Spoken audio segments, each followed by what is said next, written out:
E aí galera, massa? Seja bem-vindo ao meu canal para mais algumas questões da URGS 2022. Nessas questões vou comentar com você algo que fala de sequências numéricas, temos trigonometria e geometria plana. Legal? Vamos lá então, questão de número 50, primeira questão do nosso vídeo, acompanha comigo. Considere o padrão de construção que fez o uso de discos conforme as figuras representadas nas etapas 1, 2 e 3 abaixo. Daí ele apresenta a imagem para você, número de discos, etapas 1, 2 e 3, respectivamente. E aí abaixo da imagem ele traz o seguinte questionamento. Na etapa 200 serão usados N discos. Seguindo esse padrão de construção, N é igual a... Galera, você pode perceber que nesse padrão de construção, o que nós temos? Bom, primeiro passo, nós estamos fazendo uma contagem de discos nas etapas. Qual é a visão ninja que nós precisamos ter? De acordo com a imagem, a primeira etapa ele apresenta uma quantidade de discos. Legal. Na etapa 2, ele pega a imagem anterior e ele acrescenta 4 discos. Como que nós visualizamos isso? Ele pega a imagem anterior e acrescenta um disco à sua esquerda, à sua direita, acima e abaixo. Então você deixa de ter a quantidade anterior para ter uma quantidade nova com 4 discos a mais. Saindo da etapa 2 e indo para a etapa 3, o que ocorre de acordo com a imagem, você novamente acrescenta outros 4 discos. Da mesma forma, a ideia é análoga. Você acrescenta um disco à sua esquerda, à sua direita, acima e abaixo. E assim você vai construindo as etapas de forma sucessiva. Então essa questão de número 50, nós começamos partindo já dessa sequência numérica, já vou escrevendo essa sequência para você, que diz que na primeira etapa nós temos de um total 5 discos. Como você pode fazer a contagem, se você quiser, mas na etapa 2, o que nós já conseguimos identificar? Eu tenho no total 9 discos. Quando você vai para a etapa 3, nós temos no total 13 discos. E isto ocorre de forma sucessiva. E aí o que nós conseguimos perceber? Que temos uma progressão aritmética. Para eu classificar uma progressão aritmética ou uma progressão geométrica, eu preciso de, no mínimo, para essas questões um pouco mais simples, no mínimo 3 termos consecutivos. Porque eu tenho que lembrar do conceito de eu escrever uma PA ou no conceito de eu escrever uma PG. Como que funciona essa ideia mesmo? Progressão aritmética, para chegar em um próximo termo, você sempre soma um mesmo valor. Progressão geométrica, para chegar em um próximo termo, você sempre multiplica por um mesmo valor. Então, nesta sequência numérica que nós estamos escrevendo, com as quantidades de discos em cada uma dessas etapas, nós temos uma progressão aritmética. Então, esta progressão aritmética ela está sendo definida, quando você olha para os números, pelo fato de, para eu escrever um próximo número, eu estou sempre somando o número 4. 5 mais 4, 9. 9 mais 4, 13. Se eu tivesse a próxima etapa aqui num campo visual, apresentado numa imagem, nós teríamos 13 mais 4, 17 discos. Na próxima etapa seria 21 discos e assim por diante. Legal? Então, feito isso, já identificamos que estamos falando de uma sequência chamada de progressão aritmética. O que eu preciso lembrar a respeito da progressão aritmética? A razão é justamente esse número que nós estamos utilizando para somar e escrever a sequência.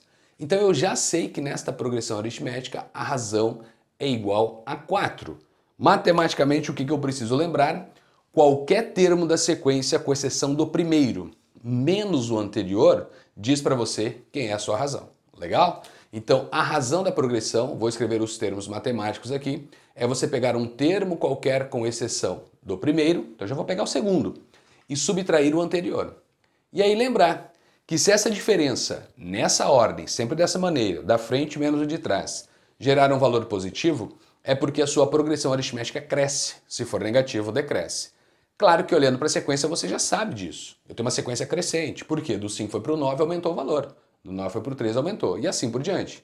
Mas existem questões que cobram progressões aritméticas de vocês, ou até mesmo geométricas, que ele trabalha com esse conceito. Ah, a sequência ela é crescente, porque ele não mostra a sequência. E aí você precisa lembrar quais são as condições para uma sequência crescer ou decrescer, no caso de progressão aritmética, permanecer constante.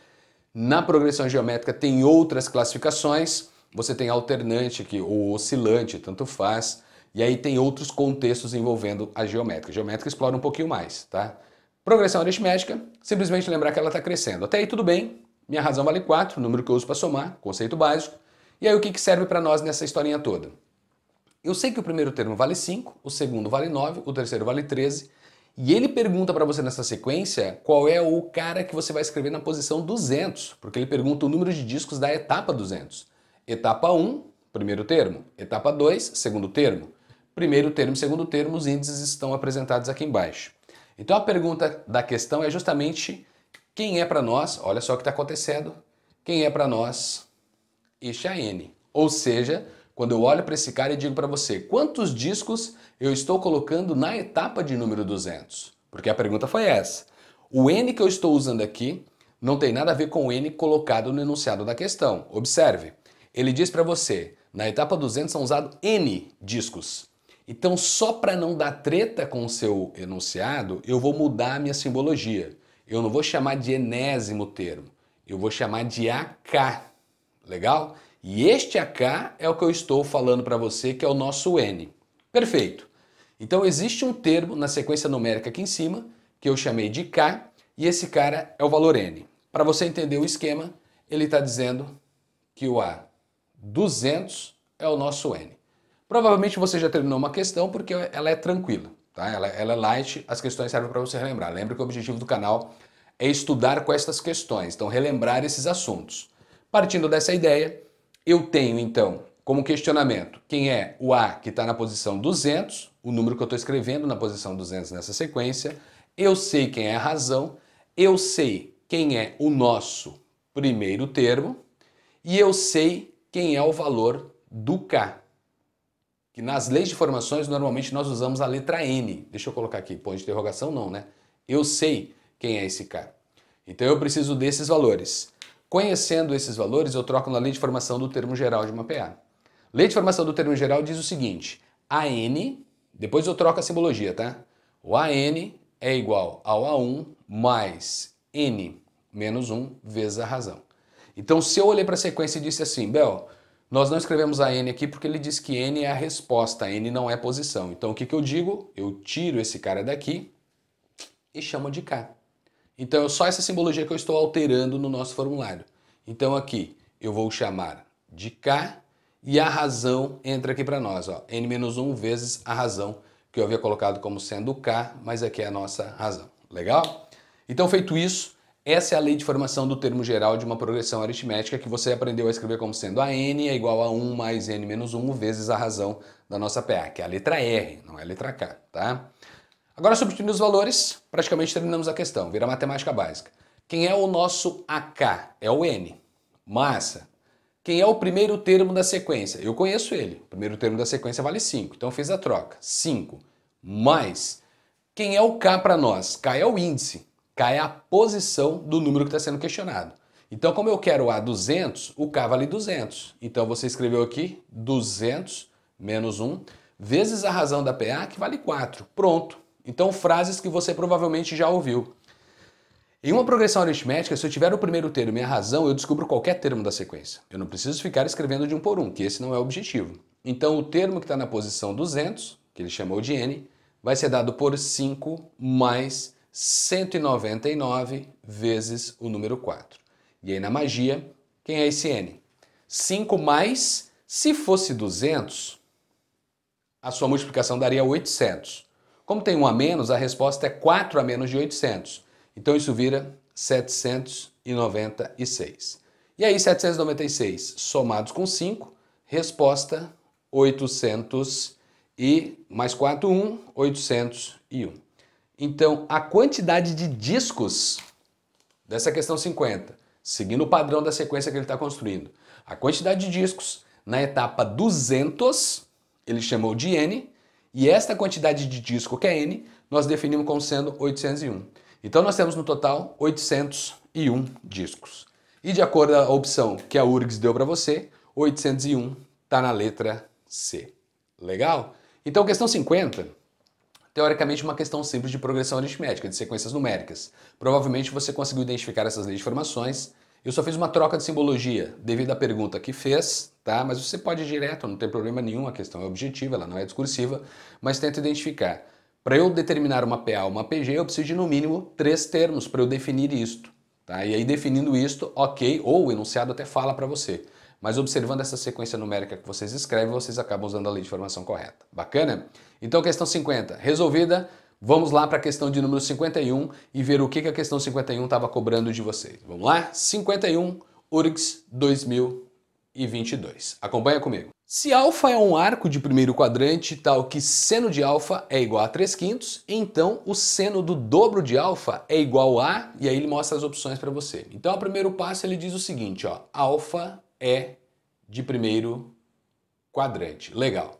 E logo em seguida ele apresenta para você o seno desse ângulo alfa sendo igual a 3/5. Tem uma malandragem aqui para nós, vou apresentar isso depois para vocês. Mas essa questão de trigonometria, o que ele está obrigatoriamente pedindo para vocês trabalharem? Com a relação fundamental da trigonometria, que diz o seguinte: seno ao quadrado de um ângulo mais cosseno ao quadrado do mesmo ângulo, esse cara vale 1. Por quê, Bel? Porque na pergunta que foi feita, ele disse assim para vocês, ó. Cara, se alfa é do primeiro quadrante, o seno de alfa vale esse troço, então quanto vale para nós o cosseno? Não, o seno, né? Ele pergunta o seno, o cosseno é o que nós vamos encontrar. Ele pergunta quanto vale o seno do dobro de alfa. E aí quando ele faz essa pergunta, deixa eu colocar aqui, ó, ponto de interrogação. Quando ele faz essa pergunta, você precisa lembrar do formulário. Trigonometria, muitas questões dependem do formulário, depende de várias situações envolvendo quadrante, sinal de seno, cosseno, tangente, secante, cossecante, cotangente nos respectivos quadrantes, para trabalhar com essas expressões. Nesse contexto, como a gente está no primeiro quadrante, tem a malandragem justamente pelo fato de que primeiro quadrante sempre é tudo positivo. Tá? Então você não precisa nem se preocupar com isso, é sempre tudo positivo, então dá para usar uma malandragem aqui. De tantos exercícios que você acaba fazendo, você já até sabe quanto vale o cosseno, a tangente, a secante, a cossecante e a cotangente do alfa, né? Quando você vai atrás dessas informações, é sempre tudo positivo. Agora, quando eu começo a trabalhar com arco duplo, adição de arcos, toda aquela parafernália que vocês estudam das relações trigonométricas, o que eu preciso lembrar? Que o seno do dobro do ângulo alfa nada mais é do que o dobro do seno de alfa vezes o cosseno de alfa. Então nota que quando eu estava escrevendo aqui a pergunta, eu já estava escrevendo cosseno de alfa porque na pergunta que eu havia lido para você, eu já sabia que eu precisava do cosseno, por causa do formulário. Então o formulário mostra para você que para eu saber o dobro de alfa, o seno do dobro de alfa, eu preciso dobrar o seno de alfa e esse dobro multiplicar ainda o cosseno de alfa. Só que ele passou só o seno para você. Então no mínimo uma informação ele acaba passando. O que eu preciso fazer de acordo com o que a questão disse? Usar a relação fundamental. Vamos usar? Não, tá? Mas eu vou mostrar para você a ideia. O que eu faço com a relação fundamental? A troca. Então, nesse contexto, seno 3/5 elevamos ao quadrado. Então, 3/5 ao quadrado mais cosseno ao quadrado do ângulo alfa, esse cara vale 1. Diz que não ia fazer, mas eu vou fazer. Vou dar uma estendida, vou até o final então. O que eu sei? Que o cosseno ao quadrado de alfa valerá 1 menos 3/5 ao quadrado. Isso vale 9/25. Ok, feito isso, tiramos o mínimo e juntamos os caras. Então, o cosseno ao quadrado desse ângulo alfa valerá 25 menos 9, isso resulta em 16/25. A partir daí é que entra a treta que eu não iria, só iria comentar, estou escrevendo para vocês perceberem isso, que é o seguinte.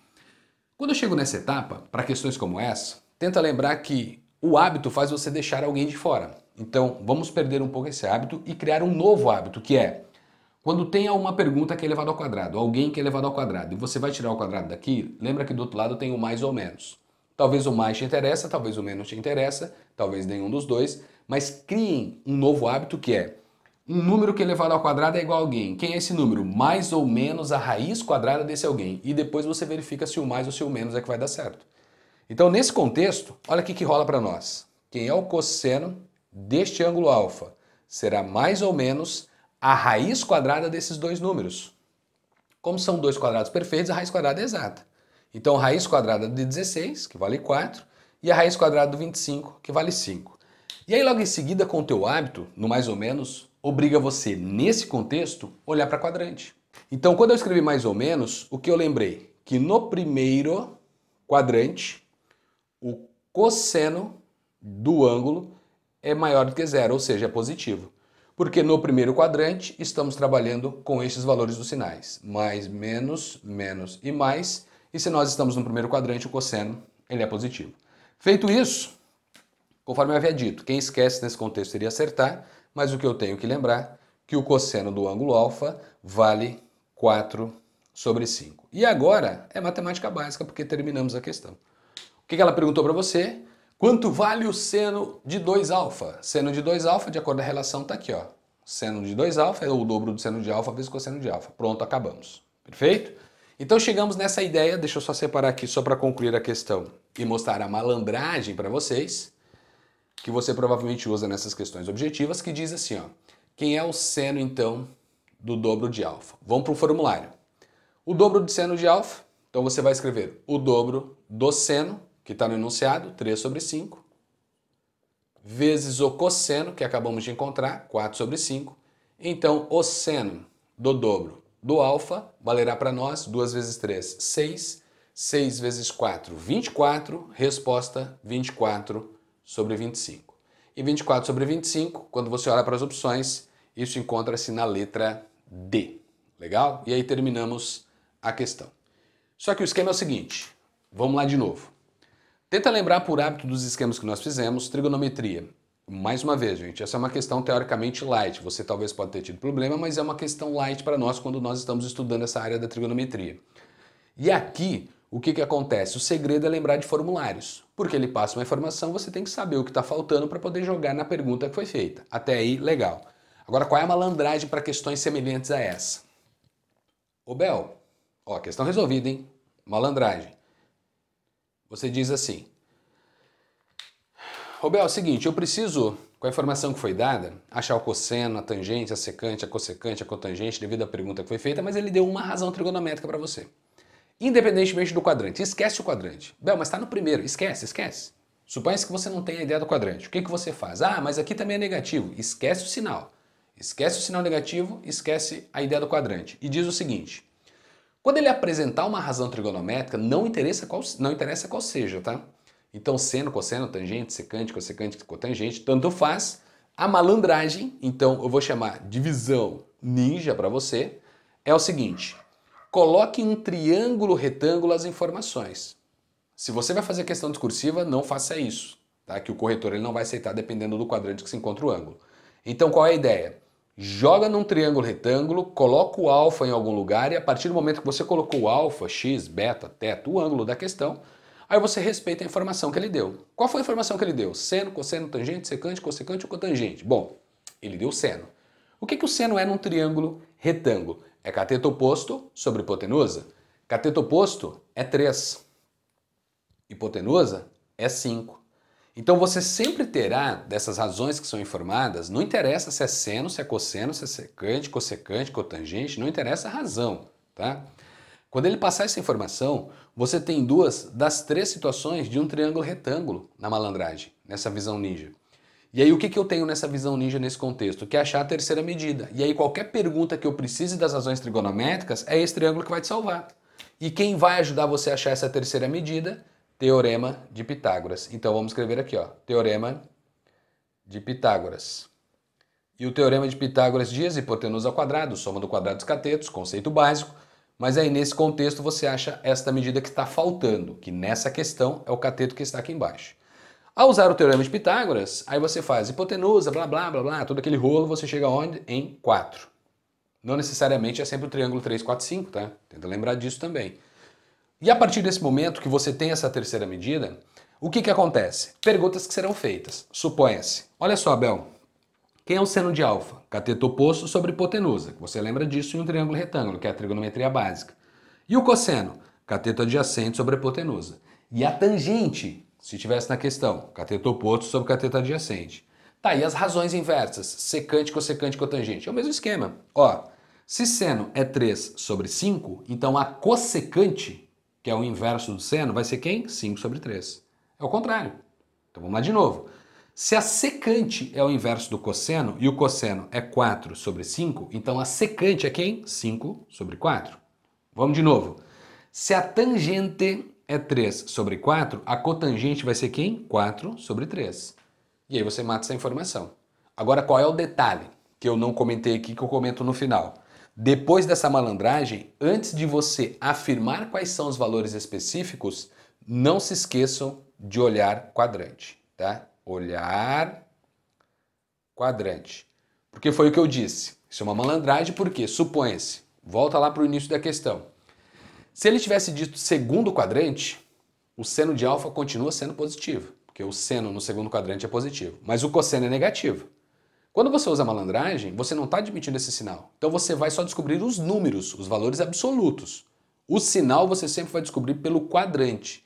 Então, se você preferir trabalhar com a visão ninja para questões semelhantes a essa, faça o seguinte, trabalhe com ela, mas logo em seguida tenta sempre fixar essa ideia. Cria o hábito do quê? Olhar quadrante. Opa, falei em hábito de novo, né? Aqui eu havia pedido para você criar o hábito do mais ou menos, para que você fosse forçado a olhar quadrante. Então, forçar o hábito, criar o hábito, então criamos o hábito de sempre estar olhando o quadrante do ângulo antes de continuar com a questão. Por quê? É o quadrante que define o sinal do seu número nessa parte da trigonometria. Bacana? Então, feito isso, aqui vem uma ideia extra para vocês ganharem tempo em algumas questões. Nós já havíamos finalizado a questão bonitinha, tá? Uma questão de trigonometria clássica.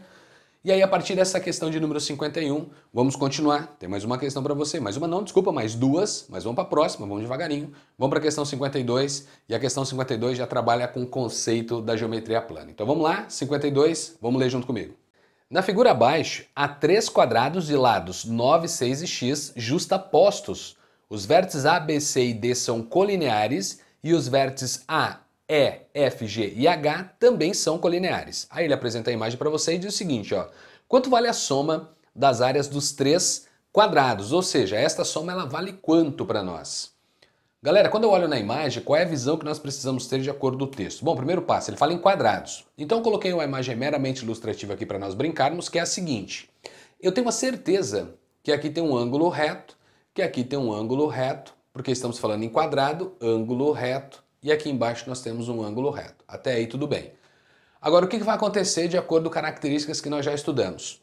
Como o lado de cá também é quadrado, então eu tenho um ângulo reto aparecendo aqui, logo aqui também é reto. Perfeito. E isso vai se estendendo nas outras figuras. Então aqui eu também tenho um ângulo reto pelo quadrado e aqui nós temos um ângulo reto. Perfeito. Qual é a imagem que vai nos salvar de acordo com o contexto? O que vai nos salvar de acordo com o contexto é essa imagem aqui, que eu vou chamar de 1, com a imagem aqui embaixo que eu vou chamar de 2, ou seja, os triângulos retângulos que estão acima desses 2 quadrados. O de lado x e o de lado 6. Por quê? Porque eu preciso do x. Eu tenho que calcular a área de todos eles. Eu já sei a área de um quadrado de lado 9, eu já sei a área de um quadrado de lado 6. O que está faltando para nós é saber a área de um quadrado de lado x, embora você possa chamar de x ao quadrado. Mas eu preciso numericamente desse valor. Então, quando eu olhei para esses 2 caras, o que eu preciso notar? Bom, primeira etapa. O nosso primeiro triângulo retângulo, ele é formado por quais medidas que nós conhecemos? Dá só uma olhada. A medida toda desse primeiro quadrado à esquerda vale 9. Como este quadrado à direita vale 6, então eu tenho 6, mais o restante para 9, então já sabemos que este cateto vale 3. Bacana. O cateto de baixo é justamente o lado do quadrado de lado 6. Então nós temos aqui um triângulo, e este triângulo, eu vou colocar aqui as letras G', que é a projeção de G para o cara que está lá em cima, e eu vou chamar de F'. Legal. E aí este cara para nós, sabemos que a distância de G' a F', essa distância são 6 unidades de comprimento. Então até aí tudo bem, primeiro triângulo definido. Quando eu olho para o segundo triângulo, você daqui a pouco já vai entender por que eu estou olhando para os 2 caras. Você olhou para o segundo triângulo e disse o seguinte, o que eu tenho? Ideia análoga. Então no segundo triângulo, eu tenho um cateto na vertical, um cateto na horizontal. Eu vou olhar para essa imagem, minha imagem é meramente ilustrativa, mas eu tenho um ângulo reto aqui. Perfeito. Qual é o tamanho desse segmento que nós temos? A única diferença que nós temos para a imagem anterior é que aqui eu não sei o pedaço de baixo que ele chamou de x. Mas eu tenho no total 6, tira o x, é isto que sobra para nós aqui. 6 menos o x. Partindo dessa ideia, já que eu usei os vértices, eu vou usar aqui também. Ó. Eu vi que eu não coloquei. Vértice D. Aqui estou falando do vértice C. Aqui eu vou chamar de F'. E aqui eu vou chamar de E'. Legal? E essa distância aqui de baixo é o que nós estamos chamando de x. Partindo dessa ideia e olhando para esses 2 triângulos, o que eu posso afirmar a respeito desses 2 triângulos? Eles são 2 triângulos semelhantes. Há uma semelhança entre eles. Como que nós conseguimos definir essa semelhança? Pela hipotenusa, de onde vem essas características, pelo ângulo de inclinação. Esse ângulo que aparece para você aqui na parte interna, ele é um ângulo congruente a este que nós temos aqui. Porque como estamos falando em quadrados e os lados estão justapostos, esse cara que está para nós na horizontal lá em cima é paralelo a esse outro cara. Como eu tenho uma reta, pontos colineares, então passa pelos vértices, esse ângulo de inclinação que aparece aqui e vértice C, é para nós o mesmo ângulo de inclinação que aparece aqui para você no vértice B. Então esse ângulo é o mesmo. Se em um triângulo eu tenho dois ângulos congruentes, logo o terceiro também será. Então esse ângulo aqui de cima, ele é congruente a este ângulo aqui de baixo. Então esses dois triângulos são semelhantes pelo seu contato visual da característica ângulo, ângulo, ângulo. Então esses três ângulos, sendo congruentes, você mata a informação e trabalha com a semelhança. Pronto, teoricamente acabamos com a questão. Razão entre medidas homólogas. Razão entre medidas homólogas, precisa dar sempre o mesmo valor. Então quais são os valores que nós vamos pegar? Como eu quero saber quem é o x, eu vou fazer isso, da direita para a esquerda. Então eu pego o x e divido por 6, então escrevemos x sobre 6. Isso tem que ser igual a 6 menos o x, 6 menos o x, e esta parafernália tem que ser dividida por 3. Legal? Partindo dessa ideia, então, a gente já pode até sacar quem é o x numa visão ninja melhorada, mas eu vou trabalhar bonitinho na multiplicação cruzada. Então o 3 vai para lá multiplicando, o 6 vem para cá multiplicando, escrevemos 3x, que tem que ser igual a 36 menos 6 vezes o x. Passei o 6 para lá, então isso se transforma em 9x igual a 36, e aí chegamos à conclusão que o x vale 4. X valendo 4, então agora eu tenho certeza do somatório dessas áreas, vou colocar lá em cima, vou chamar de área do maior, intermediário e menor, tá? Então aqui eu vou simbolizar assim, ó, 1 romano, 2 em romano e 3 em romano. Então, o somatório desses três caras é o que nos interessa. Então, a área que ele pediu para nós é a área 1 mais a área 2 mais a área 3. E a área do quadrado, não vou nem perder esse tempo aqui com vocês, provavelmente você consegue lembrar isso junto comigo. É pegar o lado e elevar ao quadrado. Então, a área que nós vamos dar como resposta é resultado de quem? A área não, desculpa, o somatório das áreas. Vai ser 9 ao quadrado, esse cara vale 81, mais o 6 ao quadrado, esse cara vale 36, mais o x ao quadrado, achamos o x valendo 4, e 4 ao quadrado vale 16. Isto vira 133. Então 133 unidades de área, essa é a nossa resposta, e a questão 52 trouxe isso na letra D. Legal? Então letra D é o que aparece para você como resposta, o somatório dessas áreas, uma questão tranquila, de semelhança entre triângulos. E aí vamos ver, fugindo dessa parte de geometria plana, questão 52, 53 é uma outra de plana, explora um pouquinho mais, mas vamos observar o que a questão 53 falava para você. Geometria plana, eu preciso de rabiscos, eu tenho sempre que riscar e tentar enxergar situações que o autor da questão ele tentou esconder de vocês. Então vamos para a questão 53 e ver o que ela dizia. Na figura abaixo, ABCD é um quadrado de lado A e AB e BD são arcos de uma circunferência. Informação importante para você nessa questão, hein? Abaixo da imagem apresentada ele diz assim para você, ó, qual é a área da região sombreada, ou seja, a área da região sombreada é, e aí vem as opções para vocês. Nesse contexto, com uma imagem meramente ilustrativa que você tem no quadro, o que nós temos que lembrar? Primeiro passo, ele falou sobre você ter arcos de uma circunferência. Então o que nós vamos imaginar? O arco AB para nós é o arco de uma circunferência. Como nós estamos falando em quadrado, o que eu sei, isto aqui é o diâmetro da nossa circunferência. Então estamos falando de um arco de uma circunferência cujo centro é a metade do lado do quadrado, que ele diz para você que vale A. Legal? Então até aí tudo bem. Quando eu olho para o outro arco da circunferência, que é o arco BD, este arco para nós ele representa 1/4 de uma circunferência que você não consegue enxergar, que é parte dela, assim como aqui você só vê a metade.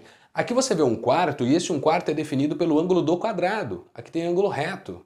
Então nessa imagem meramente ilustrativa, qual é essa área destacada, qual é essa área sombreada, qual é essa área achurada? Essa região, desculpa os daltônicos, que eu coloquei na cor verde e na cor vermelha. Então cor verde, cor vermelha, eu preciso somar essas duas regiões. Como que nós vamos identificar isso num contato visual? Então vamos começar a fazer uma baguncinha aqui na nossa imagem. Olha o que vai acontecer. Eu tenho a certeza que este ponto é o centro do quadrado. Por quê, Bel? Porque quando nós olhamos para um quadrado, imagem meramente ilustrativa, deixa eu fazer um rascunhozinho aqui embaixo para você. Quando eu olho para um quadrado, o que eu sei? Que quando eu traço as duas diagonais, elas se interceptam no seu centro. Legal, até aí tudo bem. E o centro do quadrado é o que a gente aprendeu a chamar de apótema do quadrado, a distância dele até qualquer um dos lados. Então, se você segue essa distância para cá, para cá, para cima ou para baixo, estamos falando do apótema. E o apótema é metade do lado. Então, esta medida para você, assim como esta medida, é a metade do lado que a gente está chamando de A sobre 2. Legal. O que eu sei mesmo? Isso aqui é um arco de uma circunferência. E este arco de centro na metade do lado define para você que eu tenho metade de A para a direita, metade de A para a esquerda, metade de A para cima. Quando eu digo metade de A para cima, na construção destas circunferências ou destes círculos, nós estamos partindo dessa ideia do centro. Como é que eu traço isso a partir do centro? Tendo o raio, eu venho o raio para a direita, vou o raio para a esquerda, vou o raio para cima e vou o raio para baixo. Pronto, eu defino os 4 pontos para fazer a minha curva, que é o que eu estou traçando para você enxergar que este cara está no centro do seu quadrado. Legal? Então, traçando aqui fora, vamos levar para cá, deixa eu trazer uma outra cor, né? Trazendo isto aqui para fora, então nós temos a distância do ponto mais alto até o ponto mais baixo, sendo o raio desta circunferência, que é a metade do lado do quadrado. A outra metade está lá para cima. Perfeito. Quando eu trago essa informação para cá, eu levo vocês para o que eu havia comentado agora há pouco. Imagem é meramente ilustrativa, hein? Vou tentar fazer bonitinho, ó. Ó, tinha fugido um pouquinho, mas tá aqui. Então tá aqui, ó. O que eu tinha falado para você a respeito desse segmento, isso é o apótema do quadrado. O apótema do quadrado é a metade do lado quadrado. Apótema significa que envolve ângulo de 90 graus. Então você tem este segmento sendo perpendicular ao lado. Distância do centro até qualquer um dos lados do teu polígono regular. Lembre-se que a apótema de figura plana só existe em polígonos regulares. Legal? Feito isso, vamos para a visão ninja. A região em destaque aqui de verde para você é o que nós chamamos de segmento circular. O que é um segmento circular? É interno a um setor e externo a um triângulo criado pela corda com as extremidades desse setor. Então, quando eu noto isso, o que eu sei? Triângulo, retângulo, light, sei calcular área. Em algumas questões eu dependo do ângulo central, por isso que eu coloquei o 90 aqui, tá? Nem todos os segmentos circulares são bonitinhos como esse.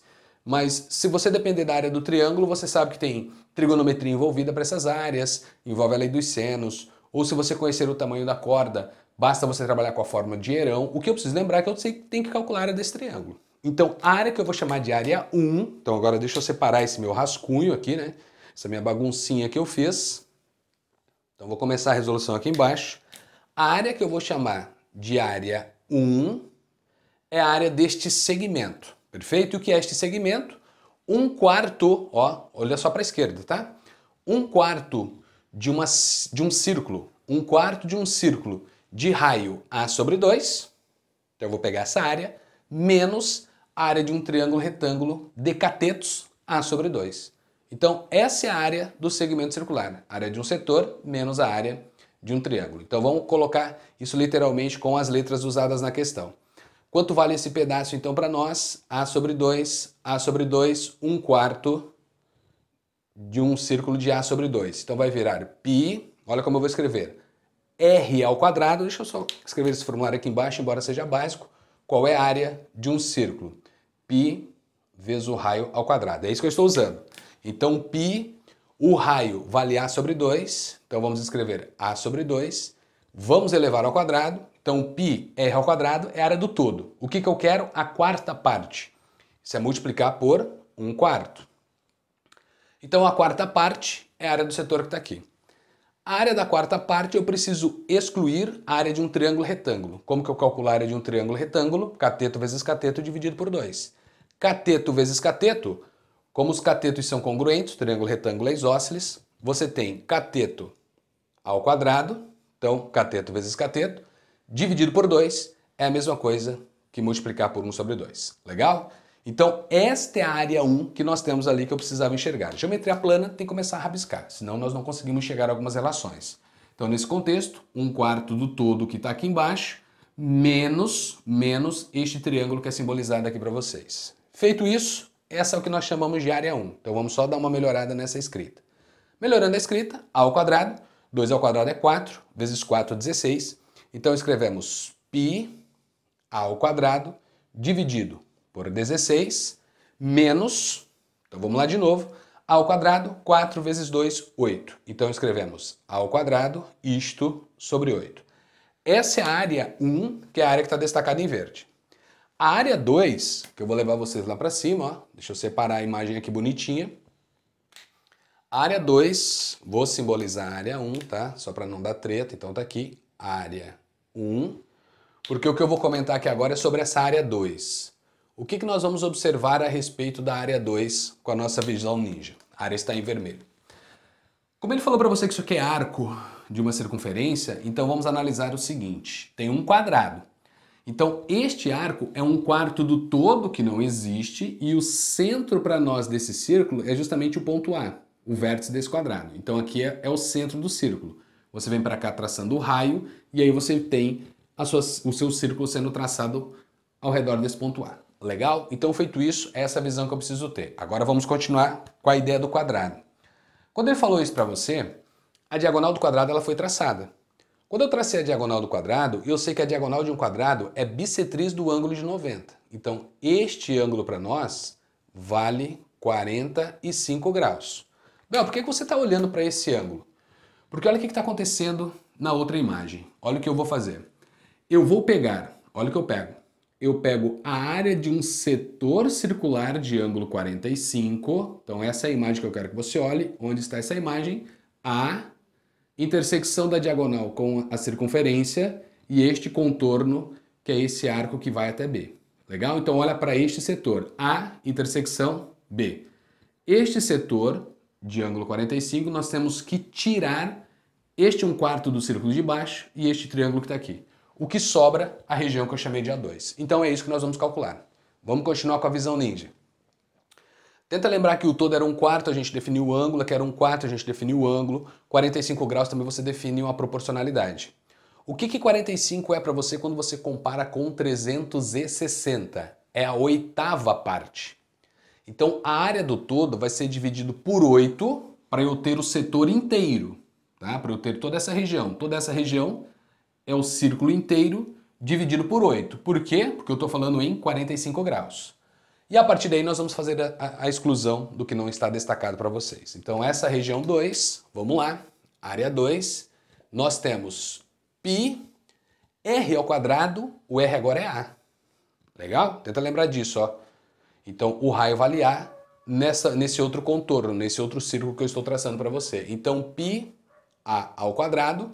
E o que eu quero? Eu quero a 8ª parte, por causa do ângulo de 45 graus. Então eu vou dividir isto por 8. Ô Bel, e quando o ângulo não for bonitinho, posso fazer a regra de 3? Pode, faz a regra de 3.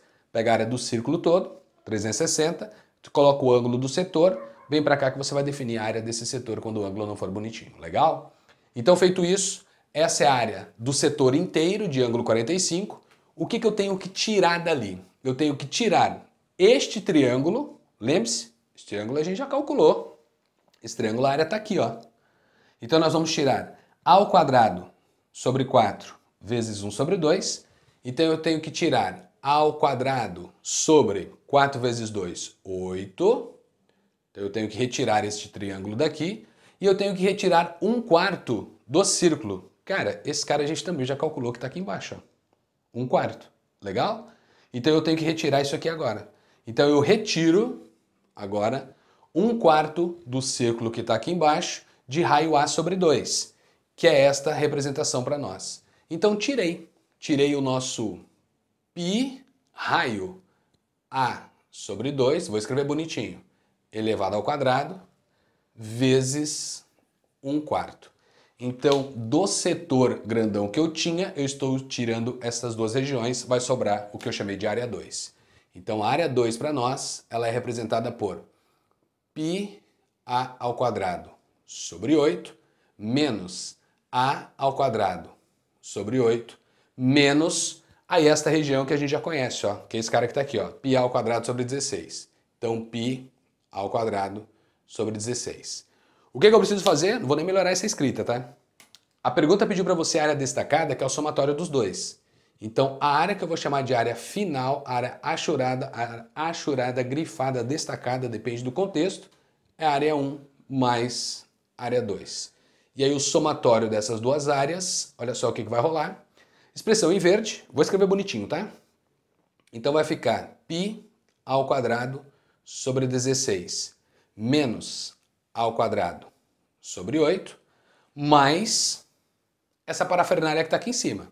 E essa parafernália que está aqui em cima está escrito para você como sendo π ao quadrado sobre 8 menos a elevado ao quadrado sobre 8 menos π a ao quadrado sobre 16.